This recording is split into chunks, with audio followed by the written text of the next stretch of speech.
அதிகப்படியான வயிற்றுப்புண், அல்சர் ப்ராப்ளம்னால அவதிப்படுறவங்க தங்களுடைய உணவுகளில் அடிக்கடி இந்த வெண்பூசணிக்காவை சேர்த்துட்டு வரும்போது நல்ல ரிலீஃப் இருக்கும். அண்ட் இதில் இயற்கையாகவே அதிக அளவு ஆன்டி பாக்டீரியல் பண்புகள் இருக்கிறதுனால இது உங்களுடைய கட் ஹெல்த்தை இம்ப்ரூவ் பண்ணுறதுக்கு, குறிப்பாக உங்களுடைய வயிறு மற்றும் குடல் பகுதிகளில் இருக்கக்கூடிய கெட்ட பாக்டீரியாக்களை அழித்து உங்கள் கட் ஹெல்த்தை இம்ப்ரூவ் பண்ணுறதுக்கு ரொம்ப யூஸ்ஃபுல்லாக இருக்கும். அண்ட் உங்களுடைய ஜீரண மண்டலத்தை மேம்படுத்துறதுக்கு உங்களுடைய உணவுகளில் அன்றாடம் நீங்கள் இந்த வெண்பூசணிக்காவை சேர்த்துட்டு வரலாம்.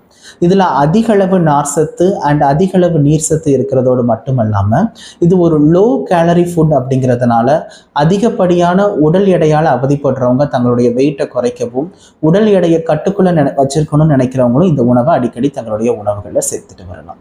அது மட்டும் இல்லாமல் மூல நோய்க்கு இந்த வெண்பூசணிக்காய் அப்படிங்கிறது ஒரு நல்ல மருந்து அப்படின்னு சொல்லலாம்.